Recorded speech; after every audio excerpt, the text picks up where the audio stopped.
il faut empêcher l'acidification du sol. Et pour empêcher l'acidification, qui est le complément de la bonne gestion organique, il faut amener du calcaire, une forme de cholage. Alors que dans les sols calcaires, le gros avantage des sols calcaires, on va vérifier s'il est calcaire ou pas, c'est que la neutralisation de l'acide produit par les microbes se fait automatiquement. Donc il y a toujours une meilleure activité microbienne en sol calcaire qu'en sol non calcaire. Puis il y a la structure aussi qui est amenée par Et le la structure des fois, elle est un peu plus jolie parce que ce qui fait la structure des fois du sol calcaire, c'est pas les colloïdes, mais c'est le calcaire qui fait un peu comme du ciment. Mais là, si vous avez un sol qui est plutôt une marne qu'un véritable calcaire, et du coup vous avez beaucoup d'argile, mais on ne peut pas dire qu'il y a du complexe argilo-humide pour autant. Puis après, par rapport au...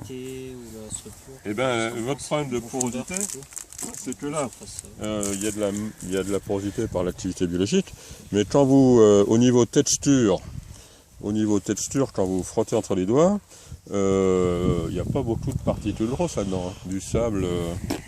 Voilà, alors ça c'est un test, c'est très bien là ce que dit Dominique, il y a certains de vous, j'ai déjà expliqué, ceux qui ne connaissent pas, vous pouvez le faire maintenant.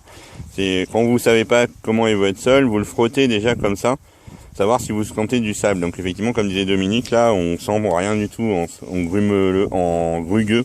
J'ai la peau douce. Voilà. Après tu as le côté plastique, Après, qui est les limons, et après tu as le côté où quand tu fais ça, quand tu appuies là pour écraser, la résistance va indiquer les argiles. Si ça part comme un noyau de cerise, même si tu as la plastique, ça veut dire que tu étais sur des limons et pas sur des argiles. Et là, on le sent bien, les argiles, là, pour écraser la motte de terre, tu sens qu'il faut que tu mettes de l'énergie. Après, il y a différents types d'argile. Parce que les argiles, c'est toujours des particules fines, inférieures à 2 millièmes de millimètre. Mais après, il y a des familles, il y a des vraies argiles, qui sont des silicates d'alumine hydratés en feuillet avec les momorioniques, les kaoliniques, les machins, les trucs.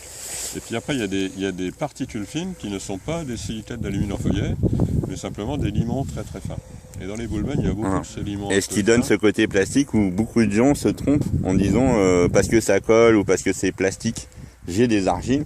Alors qu'en fait, ils n'ont pas du tout des argiles, comme le disait Dominique, ils ont des limons, et ce qui en termes agronomiques est totalement différent dans la gestion, quoi. Voilà, parce que le gros défaut des limons ou des fausses argiles, c'est la sensibilité au tassement, la battance et tous ces trucs-là.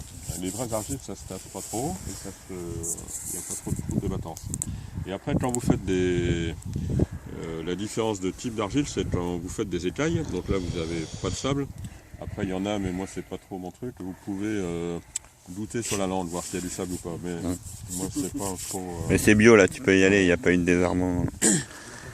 Non, non. Je préfère faire le test sur les cannelés que sur la terre. Mais si c'est des fausses argiles, quand vous faites pas des grandes écailles, et ça sèche très vite. Plus c'est des vraies argiles, plus ça vous fait des écailles, et moins ça sèche vite. Et là j'ai beau écraser, j'ai du mal à sécher, donc c'est quand même des bonnes argiles. Des vraies argiles avec des silicates d'alumine. Alors le problème qu'on appelle des bonnes argiles, tout est relatif. Ces bonnes argiles, plus c'est des soi-disant bonnes argiles, plus elles ont un inconvénient, elles ont une grosse inertie, un gros pouvoir tampon. Alors le pouvoir tampon, il y a des côtés positifs, ça va pas trop craindre le sec, etc. Mais pour le faire bouger, le pouvoir tampon, là vous mettez un tout petit peu de fumier, vous voyez rien, quoi. Pour faire réagir des sols lourds et argileux, il faut mettre des fois la dose, quoi. C'est comme sur les apports, oui, tu sais, les apports qu'on fait habituellement, qu'on a parlé un peu ce matin, de 20 à 40 unités. Bon, bah, c'est sur des sols légers, 20 unités, ça suffit. Des sols comme ça, faut plutôt être sur 30, même 40 unités, pour, par rapport à ce que disait Dominique, pour qu'on escompte avoir une réponse rapide et visible du sol. Il amortit un peu tout, ce sol argileux. Par contre, et puis, pour le travailler en bonne condition, des fois, il ne faut pas être trop pressé non plus, hein. Par contre, si la vigne est installée en bonne condition, c'est pérenne. Et par rapport au décalage, il faut la notion de tampon. Il faut augmenter les doses, mais est-ce qu'il faut intégrer les doses plus tôt ou non? Ou c'est juste que... Ben, pas forcément, parce qu'après, le pouvoir tampon, il joue aussi sur la vitesse de réchauffement. Il y a un sol sableux, non seulement il réagit vite, mais il se réchauffe vite. Alors ce sol-là, pour le réchauffer, Et justement, par rapport à ça, vu qu'on est sur des sols plutôt calcaires, on va le vérifier avec les tests tout à l'heure, mais sans parler de cette parcelle-là en général. Donc, ce que je voulais dire, c'est juste par rapport à ces micro-aedifications, et qu'est-ce que toi tu penses genre sur des sols très calcaires, hein, sur des apports, en même temps qu'on fait les 20 à 40 unités d'azote, de faire un petit poudrage au soufre de 20 à 30 kg de soufre-fleur, par exemple, au sol, pour essayer de créer une pour lutter contre le côté fossilisant du calcaire. Oui, mais le soufre-fleur, il va pas être très performant pour ça, parce que le soufre-fleur, pour qu'il devienne acidifiant, il faut qu'il s'oxyde dans le sulfate. Et tu auras bien un meilleur effet, un effet plus rapide en mettant directement du sulfate plutôt que du soufre-fleur. D'accord, donc un soufre plutôt liquide ou un soufre tribasique Un sulfate, alors, dans des sulfates qui servent d'engrais, pas de produits phyto, dans les sulfates autorisés en bio, en gros, tu as 3 sulfates, tu as du patentali, qui est plutôt un sulfate de potasse, de la tisérite, qui est plutôt un sulfate de magnésium, et du gypse, qui est un sulfate de calcium. Et si on veut que le côté sulfate et pas le côté... Parce que nous, de la potasse, du magnésium, et on a tout ça, on a tout en trop déjà, généralement, voilà. Nous. Alors, quand on a beaucoup de potasse et de magnésium, on ne met pas de patentali et pas de tisérite, mais aussi bizarre que ça paraisse, on va mettre du gypse. Parce que des fois, justement, dans ces sols-là, s'ils sont riches en magnésium, la potasse c'est un peu différent, mais si le magnésium est assez abondant, ça pénalise la disponibilité du calcium, même dans les sols calcaires. Ah bon ? Ouais. Parce que moi j'ai une parcelle, j'ai carrément 2 fois plus de magnésium que de potasse. C'est possible. Et la parcelle, la vigne était en train de crever, j'ai l'impression de l'avoir remontée en mettant de la potasse, mais à forte dose. Alors après, il peut y avoir il y a des équilibres ou des déséquilibres entre potassium et magnésium. Ça c'est des antagonismes connus, quoi. Ça c'est assez fréquent. Le cas le plus fréquent c'est plutôt excès de potasse et pauvre en magnésium, mais l'inverse peut exister. Mais après, en dehors du potassium, entre calcium et magnésium, il y a aussi un truc eux ils sont de la même famille, alors que le potassium c'est une autre famille, mais dans la même famille, il peut y avoir des synergies, mais des fois aussi des conflits. Ouais. Et le conflit, c'est dès qu'il y en a un qui devient trop abondant par rapport à l'autre, ça pénalise l'autre. On essaye d'avancer un petit peu dans les tests si on veut avoir le temps de faire plusieurs parcelles. Oui. Mais après, ce qu'il faut, c'est effectivement éventuellement mettre un peu de sulfate de calcium. Alors ces sulfates, tous les sulfates sont des éléments solubles, ça se met fin d'hiver, début de printemps, à des doses 50-100 kg/h de produits bruts. En plein. En plein. Après l'apport organique. Après l'autre, ils sont peut-être argilo-calcaires, mais ils sont plus marqués par l'argile que par le calcaire en comportement. Et du coup, ces sols argileux on va avoir du mal à travailler en bonnes conditions au printemps. Des fois, quand on les travaille avant l'hiver ou pendant l'hiver, quand c'est en bonnes conditions, après c'est le froid, le gel, ça travaille tout seul, quoi. Et ça sera beaucoup plus facile à reprendre au printemps si on a eu l'action mécanique du froid. Alors que si on a mis de l'herbe ou de l'engrais qu'on détruit que maintenant, pour détruire en bonnes conditions puis pour faire de la colle et de la pâte à modeler, c'est pas tous les printemps que ça marche. Ouais. Moi je travaillais avant l'automne, mais j'ai arrêté de le faire parce qu'on me disait si tu laisses la terre nue comme ça, avec les pluies tout va s'en aller, c'est pas... Mais ça dépend des sols. Voilà. Dans des sols argileux, pour que tout s'en aille... Mais le truc c'est que, alors chez toi c'est particulier parce qu'il y a un petit peu les deux, il y a à la fois des argiles et il a des limoneux argileux en majorité, il a une petite partie de vrais argilo-calcaires de surface. Et effectivement, ça c'est un gros problème que je vois, c'est une tradition en vigne, c'est je travaille mes sols à l'automne parce que l'eau va mieux pénétrer, par exemple, c'est l'argument le plus souvent. Sauf que ça c'est vrai, si vous avez des vraies argiles pas sensibles à l'abattance où il reste des mottes et que l'eau peut s'infiltrer, mais pour beaucoup de gens qui ont des sols sensibles à l'abattance, les 5 premiers millimètres d'eau c'est déjà abattu et les X millimètres suivants ils vont directement de la surface au fossé. Et c'est eux, à ce moment-là, qui peuvent entraîner des particules fines, des éléments minéraux, des choses comme ça. Mais sur des vraies argiles, ça peut s'infiltrer. Sur des sols sensibles à l'abattance, je sais pas si toi, Dominique, mais moi, je sais que je conseille plutôt d'attendre le printemps pour les retravailler, quoi. Le problème, c'est qu'il n'y a aucune façon de faire qui n'a que des avantages. C'est des compromis. Des et des inconvénients. Après, en théorie, il vaut mieux que ça soit couvert pour limiter le lessivage et différents trucs, et travailler un peu au printemps. Sauf qu'il faut être sûr de pouvoir travailler en bonne condition au printemps. Et plus on est en sol lourd, moins on est sûr de travailler en bonne condition au printemps. Voilà. L'avantage ici, c'est qu'on est sur des sols lourds, mais on est sur des coteaux, donc Sol c'est de des lin. sols qui se... Enfin, Et alors ça c'est même dans la pente, des fois sur des sols argileux, c'est plus embêté par l'eau en haut qu'en bas. oui, c'est Oui. vrai. On a une parcelle là au bourg juste à côté, Ouais, sur le c'est vrai. plateau, mais elle fait une petite cuvette au centre en fait. Ah, Là, alors la- si ta la touche- plate. Ça dépend de la couche d'argile. Si elle est dans le sens de la pente, ça va bien. Des fois tu as la touche d'argile Ouais, et la c'est vrai, contre-pente. c'est vrai. À ce moment-là, et puis le pire c'est en haut en forme C'est ça, inversée. une mini cuvette, Et là ça s'appelle ça, un c'est étang. moi. Mais pour faire partir l'eau. Il y a le drainage. Allez, continuons. Alors, donc avant de.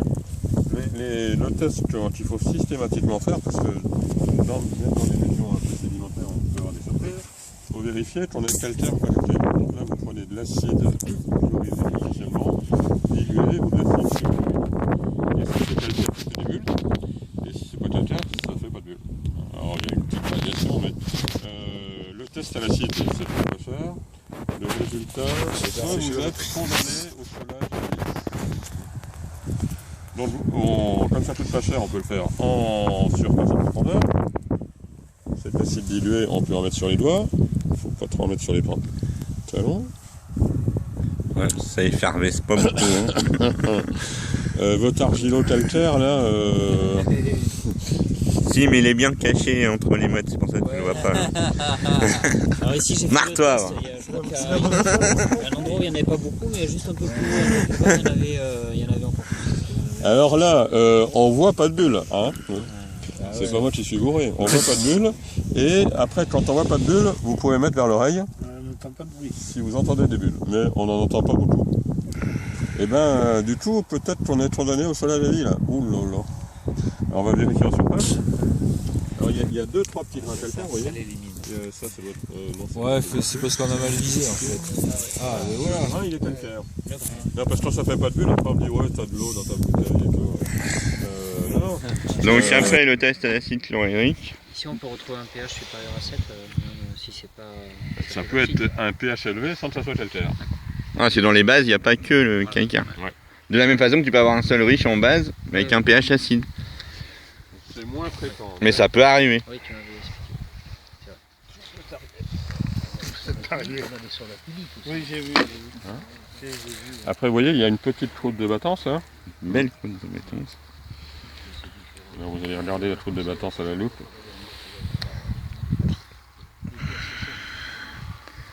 Et ça ressemble quand même un peu à de la bâche plastique. Hein. De là, Ou à la plage.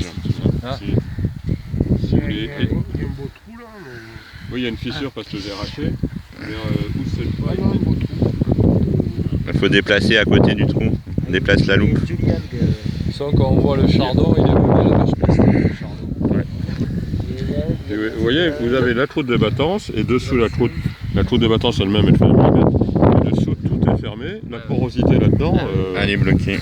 C'est comme si le carburateur de la voiture était bouché. Et puis la matière organique, vous voyez, là, on n'a pas une couleur brune par rapport à ce que je disais tout à l'heure, on a de la couleur verdâtre qui est le sous-sol et de la couleur noire avec la matière organique, mais c'est pas associé, c'est bariolé. C'est pas fondu. Donc on n'a pas de complexe argileux. On n'a pas de calcaire, pas de complexe argileux. T'as une accumulation.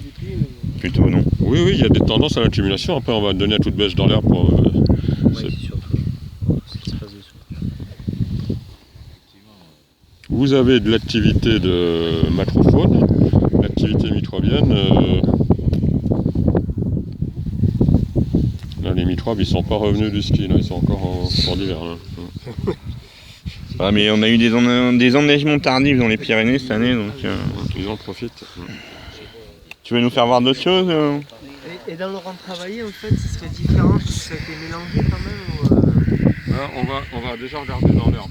Et ce dépôt blanc là, c'est du limon ou du sable alors? Non, c'est du limon. C'est des limons grossiers. Et c'est des choses. Ce qui ressemble à du sable sous la loupe, en fait, c'est du limon, parce que ça grossit par 10. Et c'est limon, c'est de la silice. Ah, c'est de la silice quand même, Voilà. parce Alors, qu'on voit c'est un peu Quand brillant c'est comme le très sable. blanc brillant, il faut remettre de l'acide là-dessus. Si ça fait des bulles, c'est du calcaire. Si ça fait pas de bulles, en général, c'est de la silice. D'accord. c'est ça va pas être... À l'heure de la sieste, Vous allez voir plus de hâte. Oui, c'est plein de fer. vous voyez, sous l'herbe. Moins 15 ans de série. Ouais, voilà. Donc après, comme il n'y a pas beaucoup de porosité, même le système racinaire de l'herbe, il devient très superficiel. Il descend pas beaucoup. Et il y a de la matière organique de la vieille herbe qui s'accumule. C'est encore plus noir que dans la partie travaillée. Ok. Hein, mais par contre, en structure, on peut pas dire que ça soit bien. Meilleur, ouais. C'est pas plus grumeleux pour autant. Des fois, c'est même encore plus noir Ah, que ça. il est très vieux, puis il y a beaucoup de chiens-dents aussi dans cet enherbement. Très vieux, c'est combien? C'est 5, 10, combien de temps Plutôt que... 15 ans. 15 ans, là. ouais. Et comme c'est, Pour euh, savoir, Vous voyez, en le plus, bois. voilà. Ouais, là, c'est un très bon Pour exemple. savoir, Ça, c'est pas Le une bois de nouvelle, taille. quand même. il arrive quand même à être dégradé, quoi. Ouais, mais celui C'est qui est la mélangé, là, il date peut-être d'il y a 15 ans. Mm. là. Ouais. Mais l'idéal, si tu veux, ça serait d'avoir ça, là, ce que tu as fait voir Dominique, là. Sur les Mais si sables. tu avais ça dès la première année, avant de l'enfouir, Ouais. déjà dégradé comme ça peut peut-être donner quelque chose de positif. Mais dans tous les cas, ça sera meilleur, on va dire, que le bois qui est complètement dur en lignine et que tu enfouis directement sous sol. Parce que lui, comme on disait tout à l'heure, dans 15 ans, bah voilà, tu le ressors et puis il a quasiment pas bougé, quoi. Voilà. Après, quand il y a vraiment des matières coriaces, ça favorise des bestioles qui ne sont pas des vers de terre, mais plutôt des larves, des taupins, des vers blancs, des nématodes, enfin des tas de trucs qui sont pas très sympathiques pour la vigne. Ah ouais, Et en puis plus, après, quand c'est bien humide, là c'est pas le temps en surface, ça sent... ça sent et ça favorise le pourridier. Ah ouais. Bon, plus sympa. Et ouais, c'est vrai que moi j'avais des pieds là, et ça je le vois plus. J'avais des pieds de merlot, il y avait vous savez, ces champignons qui se développent autour du pied là. ouais. Et ça, depuis que je suis en bio, j'en ai plus. Mais ça c'est bon signe. La bio peut améliorer des choses des fois. Et puis Souvent. le signe aussi que le sol est fermé, qu'il y a une chaude de battance, après ça favorise l'installation de la mousse. Ah ouais. La mousse, c'est vraiment l'anaérobiose. Donc tout à l'heure, ce qui vous a fait voir Dominique à la loupe avec la croûte de battance. Donc là, comme il vous l'a dit, ça bouche la micro et la macroporosité. Donc ça bloque la circulation de l'air et de l'eau. Donc l'eau s'infiltre pas, ça fait une flaque. Dans la flaque d'eau, il y a des algues qui se développent. Après, l'eau s'évapore. Il reste le cadavre des algues. Et les mousses, là, comme il vous fait voir, ça se développe après sur le cadavre des algues. Les racines, elles étaient autour du bout de bois, mais il leur faut une fente. S'il n'y a pas de fente, les racines, elles font pas grand-chose. Et même en travaillant les sols, les mousses, c'est pas évident de les faire disparaître. Parce que moi j'avais de la mousse, j'ai travaillé les sols, et on voit de Elle a la tendance à mousse revenir. qui réapparaît sur la motte de terre. Ouais, parce que la motte garde ce truc. Après, par exemple, avec Christian, on a développé. Alors pour les ronds enherbés, Je t'ai pas arrivé sur cette eau. Le travail du sol, ça t'arrache, mais c'est comme mettre du sulfate de fer. Tu fais travailler la mousse, mais tu remédies pas à la cause d'apparition de la mousse. Et pour limiter la mousse et améliorer la structure, c'est là qu'il faut mettre. c'est mais quand pour c'est ça, vraiment ouais, des c'est sols peu structurés, le mousse, ça peut être. et en attendant de jouer sur ça qui est à moyen terme, tu as aussi des opérations, soit de travail du sol, soit d'entretien des couverts sur lesquels tu peux jouer, qui vont lutter contre la mousse. Alors pareil, ça ne lutte pas contre la cause, mais ça empêche qu'elle soit là, ce qui permet au sol de mieux fonctionner. Donc il a une gestion chez lui où on l'a construit avec des dons de herciterie pour Que j'ai monté sur aérer le sol. les ronds enherbés qui avaient ces problèmes de battance, et sur les ronds travaillés on fait du travail du sol classique dès que c'est battu après un orage et que c'est ressuyé, et on le remet en porosité. Et pour garder la porosité sur les sols enherbés, voilà, on a fait cet outil que moi je me suis inspiré de techniques que je développais avant avec des éleveurs pour l'entretien des prairies pérennes. Le problème, c'est que si tu raisonnes que en revers, parce que le milieu c'est difficile à trouver, même dans le revers, il va y avoir des problèmes pour se mettre la chose. Et le fumier, c'est à quelle dose hectare quand on doit apporter du fumier? Et moi, c'est pareil, tu raisonnes sur l'azote, c'est des façons dessus. Du fumier pour amener, le fumier de vache, ça peut peser 5 unités à la tonne. Pour amener 30 unités, il faut 6. Dans les sols argileux, tu peux mettre entre 5 et 10 tonnes hectares de fumier.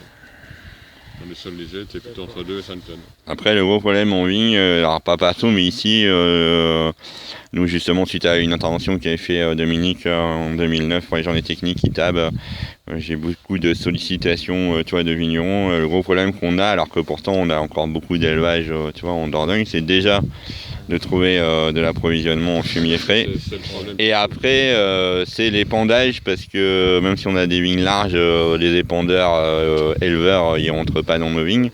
Donc même en vigne large, la plupart du temps, il faut soit que tu trouves des vieux épandeurs en faisant les décharges, tu vois, pour retrouver des vieux matériels étroits, soit il faut passer par des prestataires de services avec épandeurs en enjambeur. Et malheureusement, c'est pas non plus des prestataires qu'on a beaucoup dans notre vignoble, quoi. Puis les vieux épandeurs, ils sont pas faits pour épandre moins de 10 tonnes hectare. C'est fait plutôt pour mettre 50. Donc et après, il faut des tables de dépannage. C'est vrai qu'on a fait un viticole. En vigne large, on peut en trouver, mais ça ne court pas les rues. Et il y aurait vraiment un boulot de... Non, mais il y avait eu un engouement très fort suite à 2009 et c'est tombé, on va dire, comme un fétu de paille, parce que derrière, on avait des gros problèmes logistiques. Non, mais ils sont partout, les problèmes logistiques. Même en Bourgogne, dans la vallée du Rhône, tout le monde rame pour faire du fumier. Parce qu'il faut acheter, on en reparlera, mais il ne faut pas acheter du vieux fumier, du fumier lessivé. Et après, il faut pouvoir les prendre correctement. Donc il se pose un autre problème, après la disponibilité, ce qu'il vient de dire Dominique, c'est que l'éleveur, lui, il gère son fumier par rapport à ses problématiques d'éleveur. Donc quand il a besoin de sortir du fumier et il va le mettre en tas, ça ne correspond pas forcément à vous en vigne quand vous avez besoin d'utiliser du fumier frais. D'où la difficulté qui se rajoute, parce que toi, tu aurais besoin du fumier frais à tel moment, mais le mec, ça fait peut-être 3 mois qu'il l'a sorti déjà et qu'il l'a mis en tas. Mais lui, il aurait tout intérêt à faire comme pour vous, sauf que l'éleveur, il n'est pas agronome en général. Du coup, son fumier, il en Mais perd la beaucoup de valeur. maturité du fumier, là, pour que la paille soit quand même un petit peu dégradée, il faut quand même 3-6 mois. Non, pas tant que ça, non. Non, au bout de 3-6 mois, tu vois plus de feuilles. Mais D'accord. ça s'appelle du beurre noir, du bien gras, impossible à épandre, tout lessivé. Ouais. Donc là, si tu achètes du beurre noir, tu achètes un truc qui vaut plus rien. Et, Alors, par rapport à comme la fumier, difficile à trouver à épandre, l'alternative, c'est essayer de trouver des bouchons, mais qui sont faits qu'avec du fumier. Et déjà ça, c'est pas facile à trouver. La plupart des bouchons, il y a un petit peu de fumier et beaucoup de déchets verts et d'autres trucs qui servent à rien.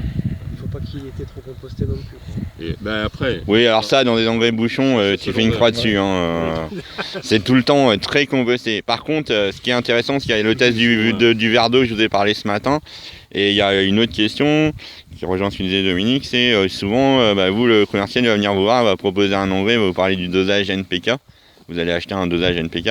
Et alors, c'est une information importante, mais l'information la plus intéressante, c'est de savoir à partir de quelle matière organique et dans quelles conditions de transformation on a obtenu ce dosage NPK. Parce que en fonction de la nature de la matière organique, du type de sol, eh ben, ça engendrera des réactions différentes. il y a la nature du carbone et puis donc il y a quelques produits dans le commerce qui sont faits qu'avec des fumiers, mais c'est pas les plus grands. Après ils mettent mélange de fumier et de matière végétale noble. Alors matière végétale noble, ça veut dire du bois en général. Un peu acétone d'azur, du coco, du thuya. Du bois d'œuvre. Et puis le mélange fumier des déchets verts, c'est un petit peu comme le pâté d'alouette. C'est une alouette à cheval. D'accord. Mais le cheval, c'est plutôt le sac moitié-moitié, une alouette à cheval. Ouais. Donc il faut quand même rester concentré sur la céréale, quoi, au final. On t'a vraiment rajouter du sucre. Ça dépend d'où tu pars. Il faut faire un diagnostic. Il n'y a pas de recette miracle. À ce moment-là, tu mets du bouchon à base de fumier pour faire pousser ton engrais vert. Donc s'il est un peu trop composté, tu le mets à l'automne et pas au printemps. Et si ton bouchon n'est pas parfait, ce qui est rare, tu mets du bouchon de fumier un peu trop composté malheureusement à l'automne, et tu complètes en fin d'hiver par un petit peu de fiente farine de prune. Il faut ramener les 20 unités d'azote. Tu peux mettre un peu moins que si tu n'as rien mis à l'automne. Mais en combinant ces deux types de bouchons, en choisissant bien les appros, on arrive à des résultats qui ne veulent pas que le fumier. Et après, il y a des zones où ça pousse plus ou moins bien, des fois parce que tu as plus de terre et tout ça. Les fois où il y a moins de terre où ça pousse moins bien, tu peux forcer un peu la dose. Et avec une céréale comme on voyait ce matin, on aura un aussi bon résultat qu'avec du fumier. En théorie, oui, mais C'est différent.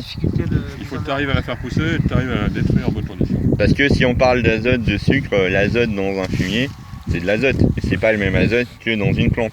C'est un azote animal et pas un azote végétal. Donc si en termes de biochimie c'est la même chose, en termes biologiques, c'est des choses différentes. Donc c'est complémentaire, c'est pas il y en a une qui est meilleure que l'autre, ça auront des actions différentes.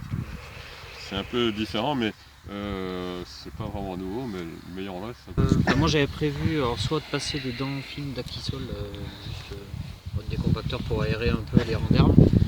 Et après j'ai prévu à long terme au fur et à mesure de retourner un peu les rangs d'herbe et de repasser de rechercher. Alors moi sur... vas-y déjà, dis-toi Dominique. Mais après le problème c'est que l'actisol c'est un bon outil.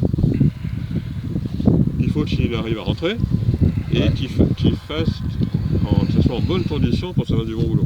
Si tu vas quand c'est mouillé, ça fait comme un petit peu dans le beurre. Ça va faire un lissage et pas améliorer grand chose. Et puis dans ton sol un peu lourd, argileux, il faut quelques chevaux dans l'actisol aussi. Hein, parce que... Donc moi j'aurais plutôt fait ce qu'on a fait avec Christian Laurent, d'aérer le temps que tu gardes ton couvert, d'aérer en surface le couvert pour recréer de la porosité. Et après une fois qu'on aura fait le basculement de couvert, on pourra s'attaquer à la destruction et à l'aération de ce rang-là.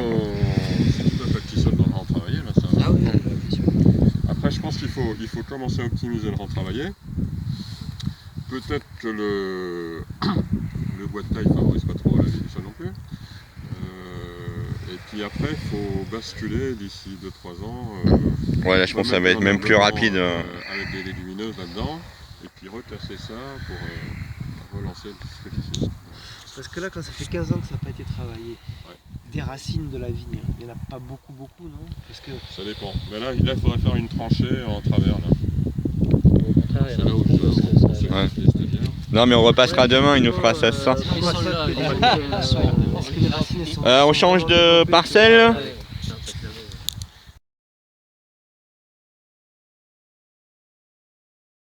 Et le pire, c'est que là-bas, tu peux avoir un pH à 7,5.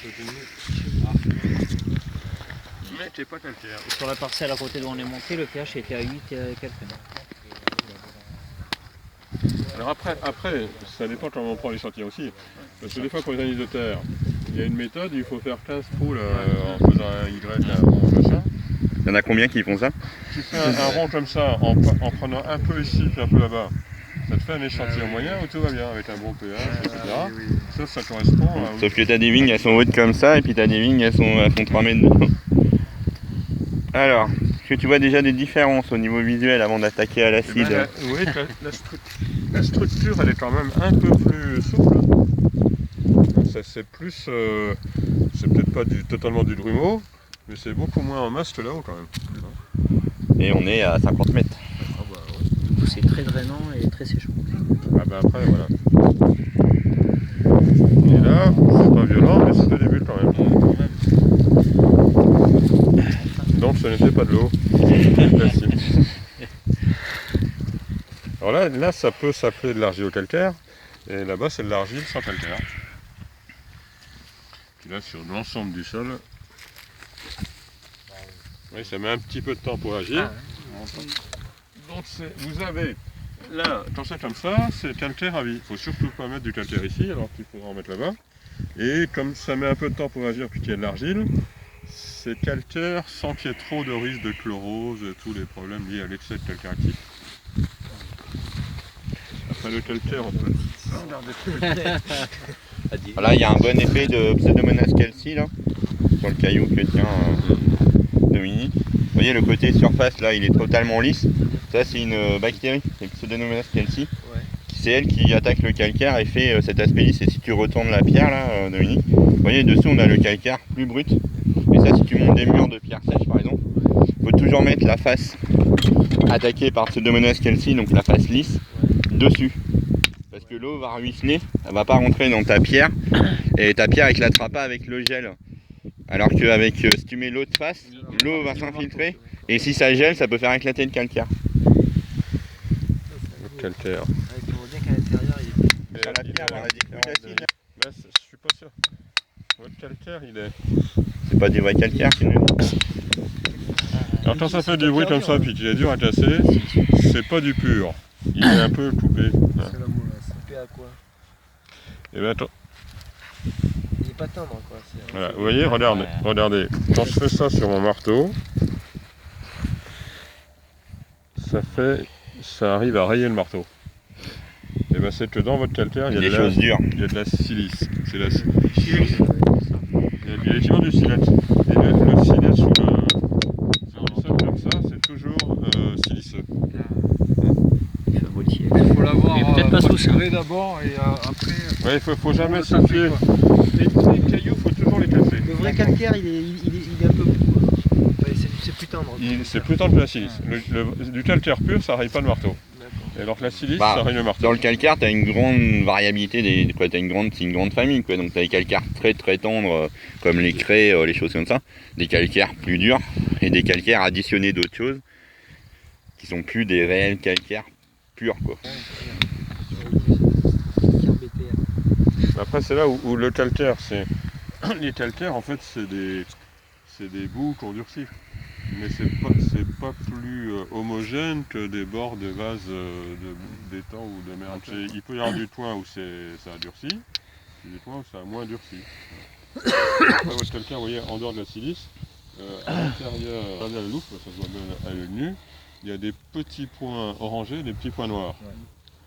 Alors les petits points orangés, c'est du fer. Donc quand le calcaire s'altère, votre sol est riche en fer, donc il y a encore moins de chances que de la fleurose. Puis les petits points noirs, c'est du manganèse. Ah. Et ce calcaire, riche en fer, riche en manganèse. Et le manganèse, il apporte quelque chose. Le manganèse, il va servir à...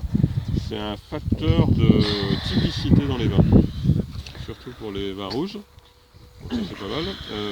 Tant que le sol n'est pas asphyxié, le manganèse est plutôt qualitatif. Donc il faut mieux dire qu'on a du manganèse qu'on a un sol calcaire. C'est moins glamour à dire, avant manganèse. Après, Et argilo-manganèse. C'est non, dans sur l'articulation. l'étiquette C'est à l'espagnol, ça passe bien. Mangano. Après, le problème, c'est que les racines de la vigne, elles sont plus près de la surface par contre. Et là, si on creuse un tout petit peu plus, il y a On va être sur le il y a- rocher. il y a le rocher. Là c'est comme chez moi. Mais vous voyez que le côté calcaire, ça fait un sol plus sympathique au niveau structure. Après, en quantité d'argile, c'est peut-être pas très différent de là-bas. Et là aussi, pour le travailler en bonne condition, il faut attendre que ça soit ressuyé. Après la pluie, il ne faut pas être trop pressé pour y aller. Alors, par contre, moi, ce qu'on a fait avec Laurent cette année, c'est sur des sols qui ont un peu, malgré l'argile, quand même sensible à la battance, même s'il en a un peu plus de fente de rétraction. Justement, une fois que c'était ressuyé, je lui faisais passer un petit coup de griffe, mais très très superficiellement, pour après des gros orages, après qu'il s'est battu, ressuyer, et après réaération. Vous savez, là, le sol calcaire, il est moins battant que là-bas. Non, non, c'était pas là où j'avais. Ah non, mais c'est en gros, c'est parce qu'il y a plusieurs types de sols sur son domaine, mais. Et là-bas, oui, il y en avait plus que. Après, on peut avoir des calcaires limoneux qui sont battants. Puis après, on va regarder les nodosités. On les voit bien là en surface, il y en a plein. On va essayer de mettre. Donc Medicago arabica, hein. Lamier pourpre. Alors le lamier pourpre, des fois c'est un signe, aussi un peu les géraniums, d'accumulation de matière organique. La matière organique, c'est un peu comme l'ortie, c'est des milieux où la matière organique se décompose pas très bien. mercuriale aussi, non la mercuriale là qu'on voit là. Non, la mercuriale, elle, sa levée de dormance, c'est parce que le sol était nu en été, c'est pour ça que tu l'as sous le rang, tu l'as sur le rang travaillé, mais tu la vois pas dans les couverts enherbés. La mercuriale, c'est un peu comme le mouron, c'est très conjoncturel. C'est vraiment, le mouron, c'est plutôt le fait que le sol minéralise de la matière organique et qu'elle est pas, que l'azote n'est pas utilisé par d'autres plantes qui l'utilisent en priorité. Et la mercuriale, c'est plutôt sa levée de dormance, c'est vraiment que le sol a été frappé par les UV du soleil. Alors un truc qui est flagrant, si vous voulez regarder, vous pouvez regarder ça au mois de juin, juillet cet été. Si vous repérez un champ de céréales à côté de chez vous, vous regardez le même champ, alors ça dépend comment le céréalier gère la destruction, mais admettons qu'il moissonne le mardi, et tu regardes d'ici la fin de semaine, le lundi d'après, tu auras une grosse levée, s'il n'a pas déchaumé entre temps, tu auras une grosse levée de mercuriale dans la parcelle de blé. Le champ de blé avec les pailles, il était protégé des UV. Alors les nodosités, donc c'est bien qu'il y en ait, et après il faut vérifier si elles sont fonctionnelles. Alors pour vérifier si elles sont fonctionnelles, il faut les couper en deux, et ça doit être rouge à l'intérieur. Ouais. Vous voyez? Et là c'est bien rouge à l'intérieur. Donc quand c'est rouge, ça veut dire que l'azote se transforme en nitrate. C'est-à-dire qu'il y a eu la symbiose est active entre les deux. Alors pour l'instant, il fixe de l'azote pour lui. On le détruit et tout, ça se tous dégrade et ça relance de l'azote pour la vigne. Voilà. Donc là, moi j'en ai beaucoup de ça, faudrait que je m'en occupe assez vite, quoi. Voilà. Après la nurserie, juste après. En même temps, je vais tout faire. Alors, l'un après l'autre. Mais parce qu'après, il va pousser pour lui, il va rien donner à la vie. Donc d'autres remarques sur ce sol, Dominique? Non, c'est- Ouais, il sèche. Mais là, si je Après, c'est vrai que là-bas, il y a beaucoup de mortalité par rapport à ici, mais Je sais pas ce qui a été dit avec quoi. Bah si on n'a rien d'autre à dire, on va aller voir un autre domaine pour voir d'autres types de sols. après, le rocher,